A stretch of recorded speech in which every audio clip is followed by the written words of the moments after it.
right now to get away and get treatment. 800-694-1127. 800-694-1127. 800-694-1127. Call right now. Help is standing by. 800-694-1127. This is Sarah Silver with your Fox Valley forecast. This afternoon, mostly sunny with a high near 51. Temperatures falling to around 49. Tonight, partly cloudy with a low around 27. Tomorrow, mostly sunny with a high near 53. Looking ahead to Thursday, mostly cloudy with a slight chance of rain showers and a high near 58. Currently, it is 44 and partly cloudy. I'm Sarah Silver on the Talk of the Town, WRMN. Workdays can be unpredictable, but your workwear shouldn't be. With the Cintas Apparel Plus program, you'll have freshly laundered garments for everyone on your team delivered every week. Cintas has workwear for just about any job imaginable, with high-performance fabrics and an uncompromising fit that stretches and moves with you. Don't leave looking and feeling good to chance. Visit Cintas.com.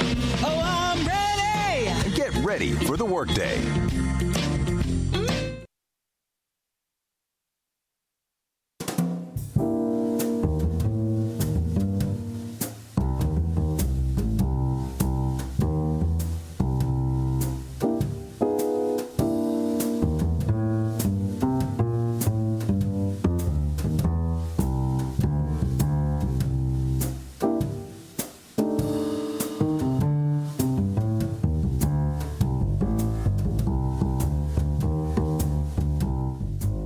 All right, hello everybody. Welcome to WRMN AM 1410. We are doing our live coverage coming up here in just a little bit.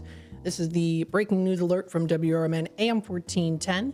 We are interrupting our regular programming to bring you urgent updates here on the Karen Scheper's case, as well too with her vehicle that recently has been found in the Fox River. So of course, we are currently waiting for some more details on this. So definitely, please feel free to stay tuned here on WRMN AM 1410.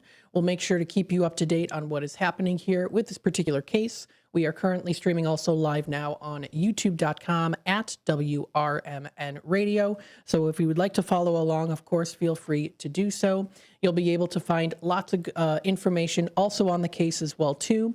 So that will be able to be found, of course, on different news sites. You'll be able to find also the podcast that we do have available too. You'll be able to find that posted onto our YouTube channel. That is youtube.com at WRMN Radio. So you'll be able to find that there. If you do follow, of course, the Elgin Police Department's Facebook page, information has also been posted on there as well too. So feel free to check that out. That is on our Facebook page. And again, we thank you everyone for tuning in and keeping us informed so we can keep you informed too. You'll be able to find that updated information, of course, with the cold case. And the Elgin Police Department recently did post 2 hours ago some more information on the recovery of the vehicle that has been made. Important to stress, of course, that this is the beginning of what is still considered an open and active investigation here too, as said by Chief Anna Lally. So thank you again. That is the Elgin Police Department for posting that on their Facebook page. And we'd also would like to, of course, introduce to you Dean DeLaley with us here on the lines. Thank you so much, of course, for joining us here. We want to ensure that you know exactly what is going on here on WRMN AM 1410 and keep you up to date. So we are introducing you here to Dean DeLaley. Thank you so much for joining us here today on the air. Hey, how you doing, man? Thank you very much for that. Thanks so much for joining us. Right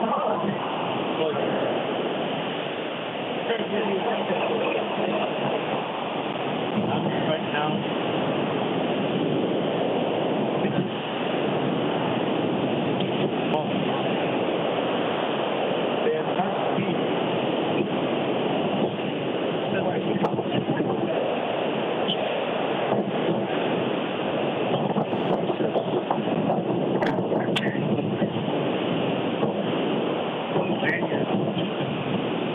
Or if they're going to be getting from Redmond's the actual cable so they can attach to the vehicle. We do know that the license plate did match up and it was the license plate of Karen Scheper's. So that's a good thing. For family closure, we're hoping that perhaps her remains would be in the vehicle, and it could close this case of 42 years. This is a long time. 1983 is when this actually started. And they've had a cold case division that was just started by Chief Anna Lally, and the detectives Andrew Houghton and Matt Vartanian. And they've been working this case very hard. We had mentioned before, we actually were given the privilege to run the podcast for the City of Elgin Police Department. And we were able to have, so far, we're like on our 6th episode, 7 episodes, I take that back. And they've been coming on our show every other week. And Mark Bialik on the morning show has been talking with them, airing the podcasts and letting everybody hear, and then going through some discussion. So we're hopeful that maybe some of the discussion points that were talked about were brought up and they were researched. I know it was brought up often about creeks and waterbeds, but these are just some of the items that really we're hoping that came of this podcast. And the podcast, has really been very, very successful. So what do you think so far? Thank you very much for letting me hop in on this as well. We do have divers in the water. They did use sonar to find the vehicle that they're going to be pulling out over here. But they have to turn off the sonar when there's divers in the water. You don't want to use sonar when people are actually in the water. That's incredibly loud. It's a powerful thing to just shout into the water where it goes. So now what they're doing is they have to now rely on these divers in this murky, turbid water to make sure that they can actually get down there and connect everything to be able to then pull it up. I believe they're going to pull it up through the boat ramp, which seems to be the better way to do it. And just like somebody had called in earlier into the morning show with Mark today, they had said something about the way that the roads had been put in here. Mark, did you recall that when they were talking about the roads and how there used to be a road that they've changed on this one? I know that Spring Street, apparently back in the 1980s, there was a way to drive possibly right into the river from Spring Street. I was going to go down some of those roads here in a little while and just kind of try to figure out on my own how she possibly could have gotten her car into the water that night. Very interesting. This is a pretty common area just north of the Kimball Street Dam, just north of the library, and right across the river. We're on the east side, right across from Judson University. It's an area where kayaks go quite a bit. It's an area where fishing boats are on the water all the time fishing. So to see where the actual car appears to be, where it's going to come out of, really surprises me, Dean, a little bit. It would seem like in all these years, I'm not sure how deep the water is right there, Dean, but in all these years with fishing boats and kayaks and everything else in a pretty common body of water, that somehow somebody would have been able to know there was a car under there at some point. So this is pretty amazing. Well, you do bring up an important part, talking about the different roads that actually led into the creek or the river, whatever you want to call. But it's very possible if someone was trying to conceal this, it may not be right off of a ramp where you would think somebody drove in. If they maybe pushed it off of a ledge at the time, maybe it was even a steeper drop off. But this is, 43 years ago, and a lot of things have changed in that time. I mean, some of the river has been pushed back, and so it's kind of difficult to say how high were the peaks, if anything. I don't know if that makes any type of sense to you, Mark. Yeah, I'm not really sure. I was driving on the way here and trying to get an idea of where Lovell Street is, and we're only a couple of blocks away from Lovell Street. I turned off of Spring Street to come down here, and I turned on to Lovell Street off of Spring, and that's where she lived at 311 Lovell Street. So just in our imagination, we're trying to figure out, like, what was her route home that night? How, if she lived on Lovell Street, which when I went right off of Spring onto Lovell, I was going the wrong way on Lovell. I needed to go more to the east to find her house. So this is several blocks away from where her house would have been. So it would have been interesting to imagine where she would have gone into the river at. And also, if it's determined today that they find some sort of remains in her car that are actually her remains, at that point, do they consider it a closed case where, she drove her car into the river, we found the car, we found her remains, it's done? Or do they try to find out more about what else could have possibly happened? Was there somebody else involved? We had a couple of more episodes that they had planned beyond episode number 7, which is the last one that we aired. And with all of the findings of her car and who knows what else today, they're going to have to kind of rescript the way that goes. But I'll be kind of curious to see if this brings actual closure to it or if this is just the next step in finding the closure. Well, the closure may be today only for the family members to at least know that her remains are collected and she could be put to rest. As far as closing a cold case, Mark, I don't believe that this would close any case, especially we know there are other episodes and there's other pieces of information that are being brought up to them each day, in fact. So knowing that, no, they're going to research every lead possible in hopes to find out what actually caused her passing. And again, knowing that she is as close as she is to the house and not knowing the way the roadway ran, she could have got disorientated. She could have fell asleep at the wheel and maybe even fallen into the river at that point. So it's hard to say. So, and I guess we're going to be taking a break in just a few short moments. So we'll be back in just a bit. I'm here again with Dennis Sonar Green, myself, Dean DeLaley, Marky Bialik, and of course, Mr. David Teese. We'll see you in just a little bit. At Britain's Touchless Car Wash, they know life gets busy. That's why they're here 24/7 to keep your car looking spotless, fast, and easy. Their advanced brush-free wash technology delivers a sparkling clean without a single scratch, because they treat your car like it's their own. Here's the best part. Right now, you can get a free car wash just for joining their text club. It's simple. Just text BRITT to 30400, and your first wash is on them. Britain's Touchless Car Wash has 2 convenient locations, 1923 Larkin Avenue in Elgin and 555 Willow in West Dundee. They're proud to keep your car clean while giving back to our community. Text BRITT to 30400. That's BRITT to 30400. Now for your free car wash, and see why Britain's Touchless Car Wash is the fast, gentle, and reliable choice. When I never graduated from high school, I realized I wanted to go back to school because I didn't want to work these back-breaking jobs the rest of my life. With the help of my father and having my son, that was all the motivation that I needed to come back to school. I felt accomplished, made me feel that I could take on whatever challenges life throws at you. Find free adult education classes near you at finishyourdiploma.org. Fitting in shouldn't be hard, whether in life, on the court, or in the classroom. At Elgin Community College, you could find your place alongside those expanding their horizons, exploring rewarding careers, and achieving their dreams. A place for doers, thinkers, and believers. At ECC, we see you, we believe in you, and you'll fit right in. Learn more at elgin.edu/belong.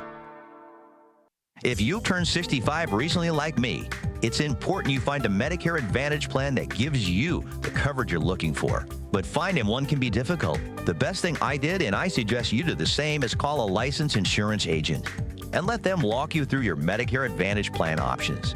There are so many benefits you have access to, so make the call now and let the representatives explain everything to you. Our licensed insurance agents can offer you a variety of Medicare Advantage plans. Plus, the call is free, the information is free, and there's no obligation to enroll. We're here to make it easy for you to select a Medicare Advantage plan that may work for your needs. Finding a Medicare Advantage plan can be easy if you do what I did. Make a quick call right now to learn more. Thank you. 800-433-3082. 800-433-3082. 800-433-3082. That's 800-433-3082.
welcome back, folks, here to our live coverage, of course. Stay tuned. Of course, we'll get you more updated information here in just a little bit. Thank you, everyone, for tuning in today here on WRMN AM 1410 as we do broadcast live out at the scene. We'll be with you in just a little bit here. If you do want to tune in, we are on youtube.com at WRMN 1410. And we are going to be heading on with our mics live pretty soon here. We've got Dean DeLaley on the scene with us, as well as Dennis Sonar Green, and we'll go from there. So thank you so much for tuning in, and we'll keep you posted.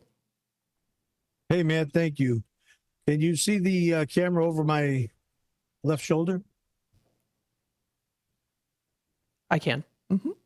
Okay. All right, so we got a good, clear view. We moved our cameras over to the side just a little bit. And I think what may be occurring is they may end up using the boats to recover the car up to a higher point. I'm not really sure.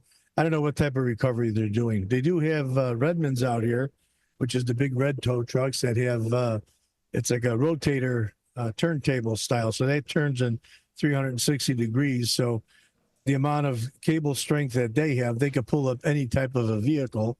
And this vehicle was a 1980 Toyota Celica, so it really wasn't that large in size, but still, 1983, they still had a whole lot more metal in the cars than they do today. So we're just anxiously standing by to see what is going to, happen when they do make the recovery from the water. Hopefully we can get some type of answers and more closure.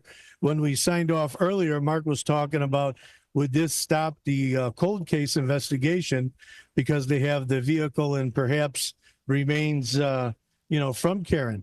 Honestly, I don't think that will stop it. I think what's going to happen is they have to exhaust all leads. Once they've opened up the new case, every single lead will go all the way to its entirety just to make sure nothing was missed.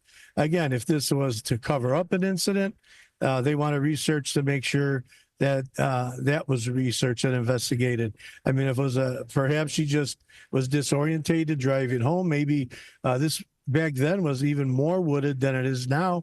Perhaps even a deer could have, jumped in front of her car and then she went off the roadway. We're not really sure what could have happened. But in any case, we're going to stay on the scene here to find out what's happening. And Mark's been hearing all of the episodes, that have gone on. Like I said, they come on Wednesdays, the two detectives. And I tell you, these detectives, you got to take their hat off. First, to Chief Anna Lally, to having the thought to, develop a cold case investigation unit. This is just totally awesome. And you've got Detective Andrew Houghton and Matt Vartayan. And I always said all these names wrong, but what a gentleman he is. Both of these officers have done an outstanding job. But Mark, you've been on mostly all of the episodes when they were explaining what's going on. Do you recall somebody giving a tip about the river before? Well, I think it was pretty obvious that the river was being looked at as a key component of this whole case because of where it is, where it lies between where the bar is, PM Bentley's up in Carpentersville, and the possible route that Karen would have taken to get to her house, which is just a few blocks to the southeast of where we are right now alongside the river. So it's the perfect route down Duncan Avenue, which would take you from Carpentersville to where her house is. So I think that they thought that maybe there was an abduction as a possibility. There were like 6 or 7 theories that the detectives had, and those guys have been great. Andrew and Matt have been awesome, and they've been very cooperative, and they're very into this. And this is the first of like 41 unsolved Elgin cases that they're looking into. And it looks like the very first one is going to have success, if you will. Ultimately, that is what this is all about, trying to solve. Finding the vehicle is a huge piece of this puzzle. Yeah. So to have a missing vehicle, you would think water had a good chance to have something to do with that, because you would have thought that if it was junked or whatever may have happened, they would have come across the vehicle over the years. But where could it possibly be lost? In the Fox River. I'm just amazed that right here, even David Tease was telling me there's divers that practice here all the time, boaters, kayakers, fishermen. It's just amazing to me that where it is right now has taken them so long to come to the bottom and find the car. And as more information does come to us, we really don't know how deep the vehicle was actually in the water. So we don't know how far down. Well, how far down does the Fox River at this point? It can't be terribly deep. Most of the Fox River is maybe about, 10 to 15 feet deep. So to your point, if you have divers roaming around the area, that could have happened. And I don't know, river currents, I mean, they exist too. So it's very possible that, a vehicle, again, we're not talking a large vehicle, but it's a 1980 Toyota Celica.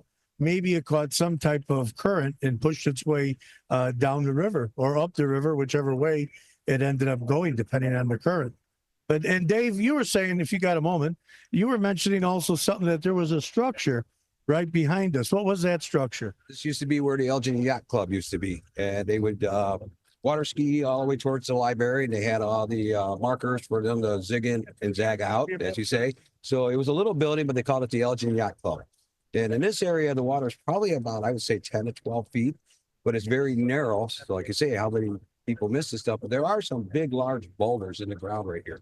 Because I used to fish here when I was younger and hang out down here back in the day. So yeah, this is a very good, popular spot back in the day with the boaters and all that.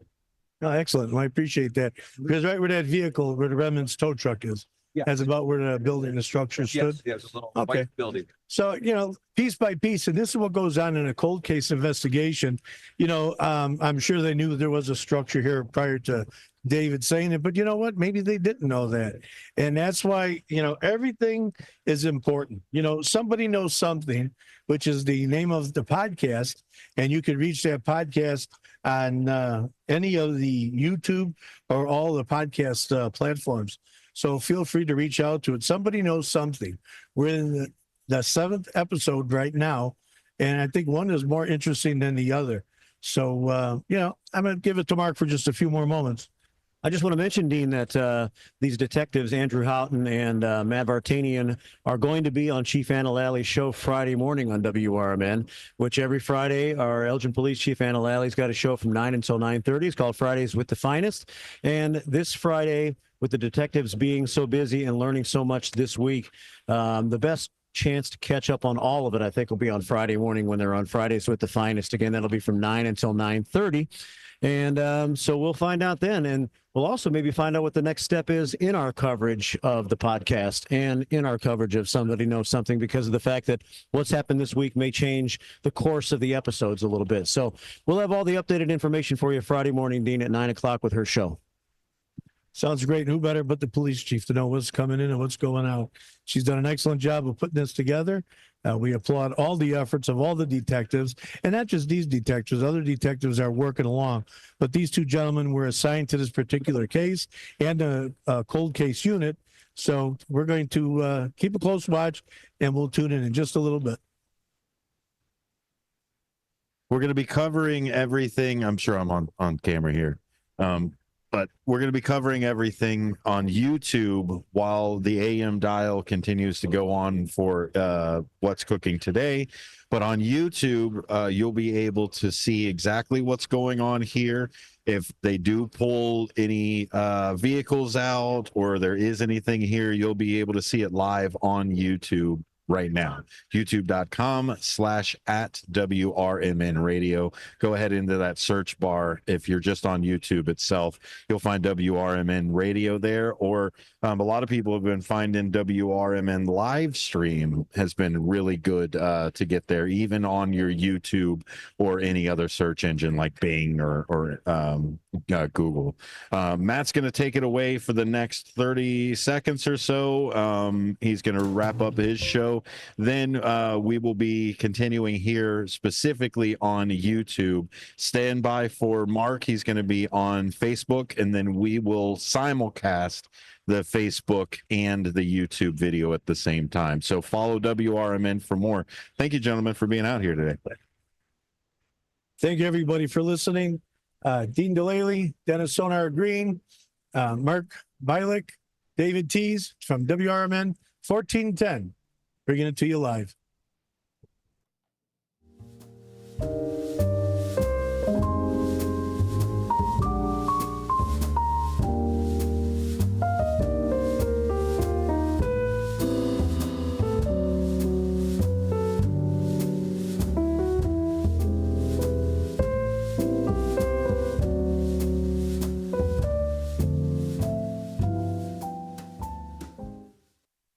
you suffering with anxiety, depression, PTSD, an eating disorder, or even a substance abuse problem? If it's causing problems at work or with your family, get help now at Insight Mental Health and Wellness. We can help and treat all types of depression and mental issues. We'll help you use your insurance to get away from it all to a beautiful, sunny, and tranquil vacation-like environment so you can recharge yourself. And with the Family Medical Leave Act, you can take the time off you need from work. Plus, with the Affordable Care Act, your treatment could be 100% covered. If you're suffering from any kind of anxiety, depression, PTSD, eating disorder, or even a substance abuse problem, use your insurance and get away from it all. Come to sunny California. Call Insight Mental Health and Wellness now. 800-419-0287. 800-419-0287. 800-419-0287. That's 800-419-0287.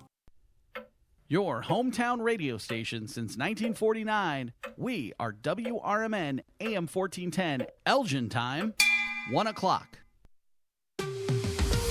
This is WRMN News. Hello, I'm Dennis Green. The White House is on defense in light of reporting from The Atlantic, which claims that their editor-in-chief was inadvertently added to a group chat with top administration officials to discuss strikes on the Houthis in Yemen. News Nation's Robert Sherman reports. I'll read a part of the article for you. This is from Jeffrey Goldberg. It says, quote, "The world found out shortly before 2 p.m. Eastern time on March 15th that the United States was bombing Houthi targets across Yemen. I, however, knew 2 hours before the first bombs exploded that the attack might be coming. The reason I knew this is that Pete Hegseth, the Secretary of Defense, had texted me the war plan at 11:44 a.m. The plan included precise information about weapons packages, targeting, and timing." The National Security Council says the message thread appears to be authentic. The Trump administration is facing court battles over efforts to deport millions of illegal immigrants. News Nation's Tom Dempsey reports. This court battle really intensifying, but this morning that temporary restraining order barring deportations of alleged gang members under the Alien Enemies Act remains in place after a long hearing in front of a 3-judge panel here in D.C. That hearing lasting 2 hours in front of an appeals court, with the Department of Justice again calling for that order to be lifted. But the ACLU claimed many of the people sent to El Salvador earlier this month were actually not gang members. The panel's only Democratic appointee pushed back on the government's use of the Alien Enemies Act, saying the Trump administration skipped due process. For WRMN News, I'm Dennis Green. Be sure to listen to the WRMN Morning Show, starting every morning at 6 a.m. WRMN News, produced in Studio 14 by the River Media Network.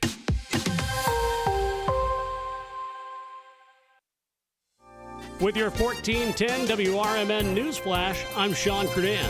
Brought to you by Sky Rizzy. The history of Naperville is set to come to life with the Origins of Naperville walking tour set for April 3rd from 5:30 to 6:30 p.m. Participants will go 2 miles in about 60 minutes covering Naperville history. To secure your spot, you will need to register in advance. Contact the City of Naperville for further information. A stabbing in the 800 block of Suzanne Lane on March 18th has led to an arrest. The adult female victim, found with life-threatening injuries, rushed to a nearby hospital and unfortunately did not survive, leading to the arrest of Yonatan Villafuerte Antaveros, who now faces 2 counts of first-degree murder. King County State's Attorney Jamie Mosser has announced a dedicated election complaint line for the upcoming April 1st consolidated election. It'll run from 6 a.m. to 7 p.m. on Election Day. The number is 630-208-5328 if you have any election complaints. With your 1410 WRMN News Flash, I'm Sean Kernan. Workdays can be unpredictable, but your workwear shouldn't be. With the Cintas Apparel Plus program, you'll have freshly laundered garments for everyone on your team delivered every week. Cintas has workwear for just about any job imaginable, with high-performance fabrics and an uncompromising fit that stretches and moves with you. Don't leave looking and feeling good to chance. Visit Cintas.com. Oh, I'm ready! And get ready for the workday. As a fan, you know all the important sports cliches. And when you save money by bundling your home and auto with Progressive, you can get out there and give it 110%, even though that's mathematically impossible. And remember, failure is not an option. Well, it's always an option, just not a good one. But you're not worried because you've got ice in your veins. You're on fire. How can both of those things be true at the same time? Well, that's between you and your doctor. So get out there and leave it all on the field. Leave what? Who cares? Just leave it and save with a bundle from Progressive. Progressive Casualty Insurance Company affiliates, other insurers, not available in all states or situations. This is Sarah Silver with your Fox Valley forecast. This afternoon, mostly sunny with a high near 51. Temperatures falling to around 49. Tonight, partly cloudy with a low around 27. Tomorrow, mostly sunny with a high near 53. Looking ahead to Thursday, mostly cloudy with a slight chance of rain showers and a high near 58. Currently, it is 44 and partly cloudy. I'm Sarah Silver on the Talk of the Town, WRMN. Workdays can be unpredictable, but your workwear shouldn't be. With the Cintas Apparel Plus program, you'll have freshly laundered garments for everyone on your team delivered every week. Cintas has workwear for just about any job imaginable, with high-performance fabrics and an uncompromising fit that stretches and moves with you. Don't leave looking and feeling good to chance. Visit Cintas.com. Oh, I'm ready! And get ready for the workday. Are you prepared for an emergency or disaster? Because it's not a matter of if, but when. Don't find yourself saying, I'll trust water bottles and a flashlight to save the day, but I'll be proved wrong. With a tornado approaching, I'll realize that I lack a wheelchair-accessible shelter. When the floodwaters rise, I'll be up in the attic with 20 cans of beans. It's a recipe for disaster. let's prepare so we all have a better story to tell. Get started at ready.gov/older adults. Brought to you by FEMA and the Ad Council. When I was in foster care, I never knew when I would have to move. So I always had my suitcase ready to go. Then one day, I was adopted. My new parents opened their hearts and home to me. My parents cook my favorite breakfast for me every morning. My parents take me on trips I never thought I would go on. They gave me a home and an even better reason to use that suitcase. My parents aren't perfect, but they're perfect for me.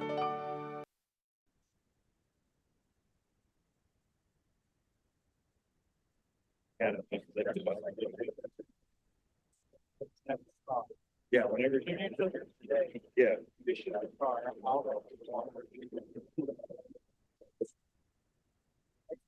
You don't have to be on. That? You don't have to be on.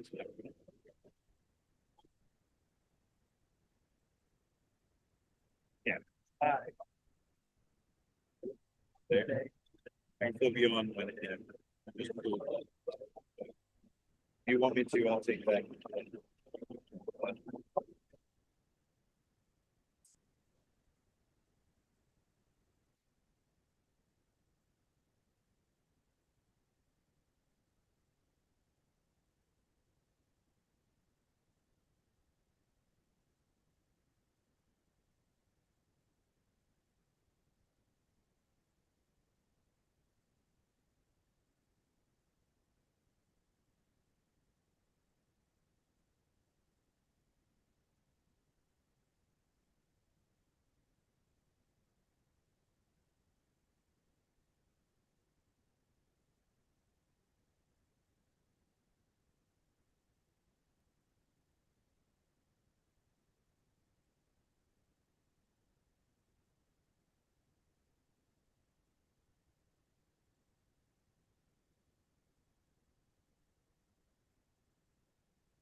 Yeah.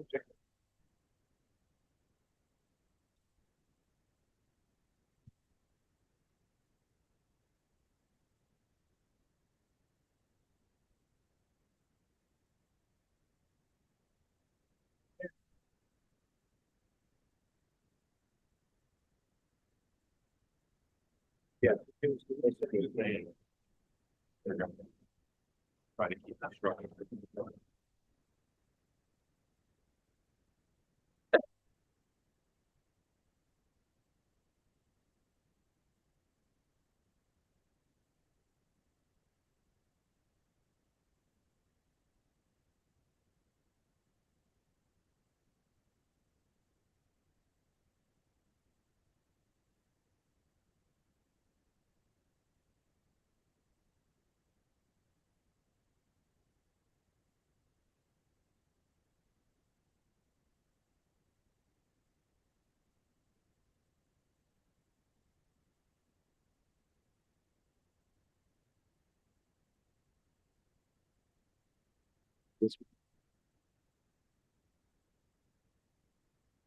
You know, we're observing a little bit more movement. The little small John boat is kind of getting out of the main area.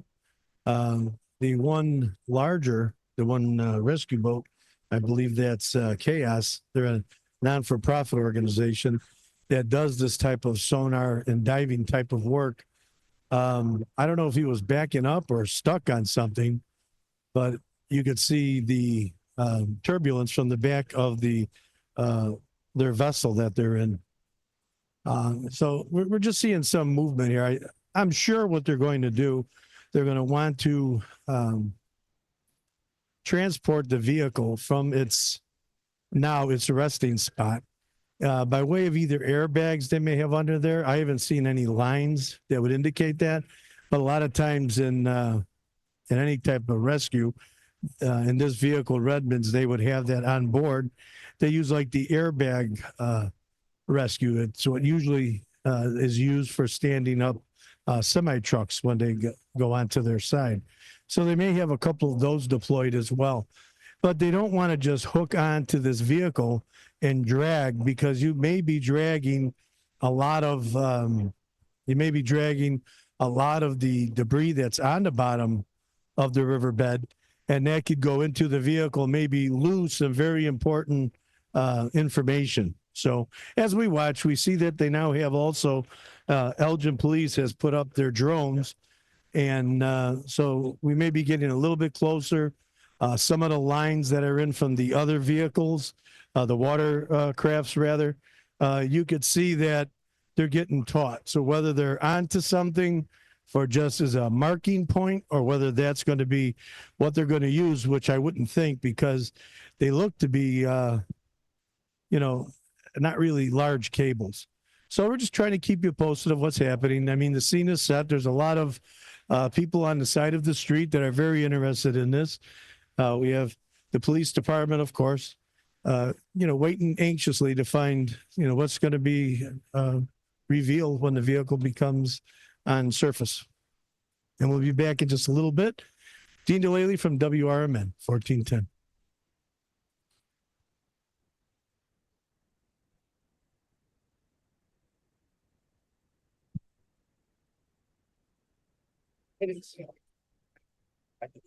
No, you're good. Oh, you're good.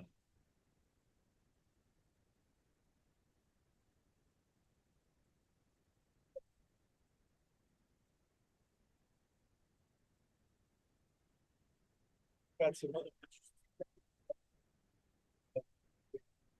answer.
Thank you for joining us for the Elgin Police Department's recovery, Karen Scheper's vehicle.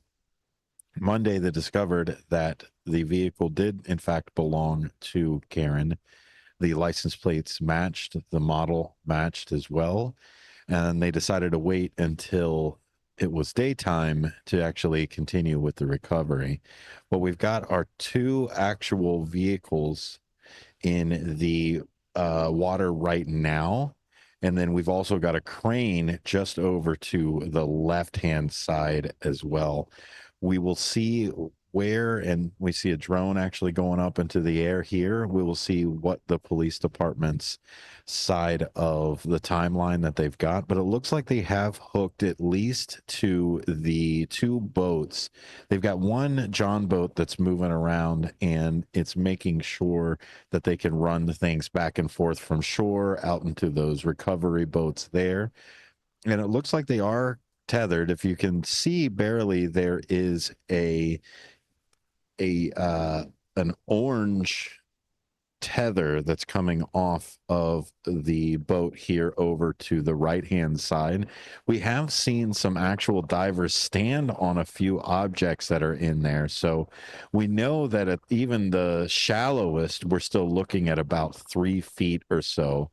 What we're saying is more than likely that they're putting some sort of flotation under it, and I think those two boats are going to be kind of guiding the vehicle as it gets to the crane. Now, the crane's line has already gone out to the boats, so the divers more than likely have already latched on, and they're just trying to figure out how to navigate back and forth. It does look like some of the divers are getting ready.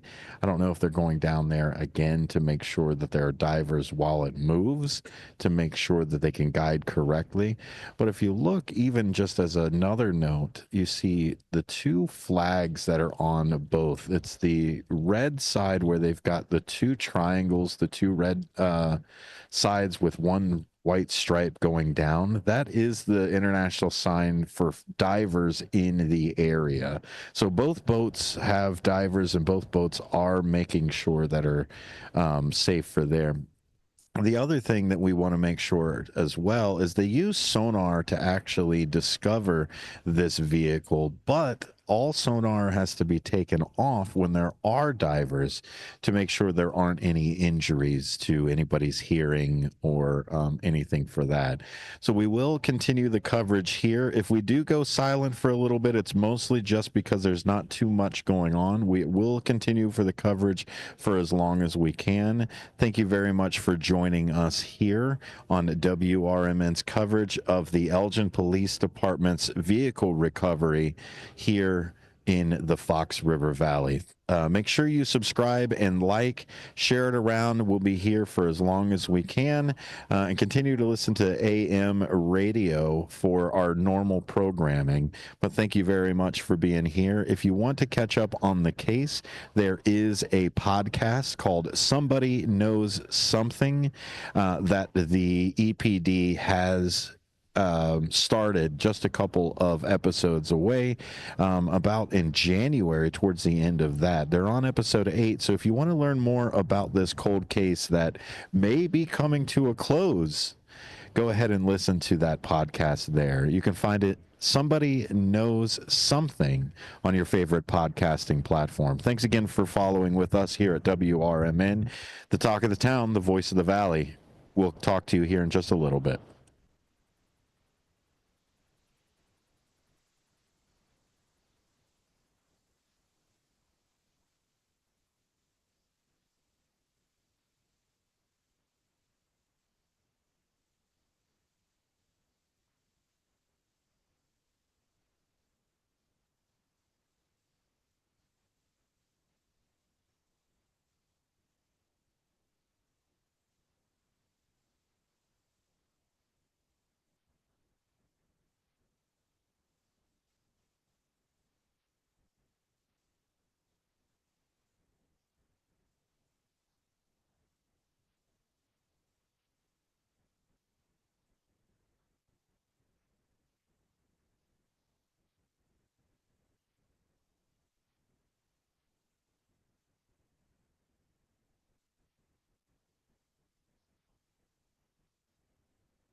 Thank you, everybody, for being here on WRMN's coverage of the Elgin Police Department's vehicle recovery.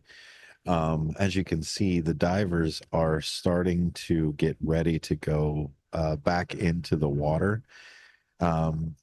We are seeing some of the boats get into position. Like I said, I do believe these are going to be the guides for the vehicle as the crane actually pulls it and actually does the, I guess, the manual labor of it.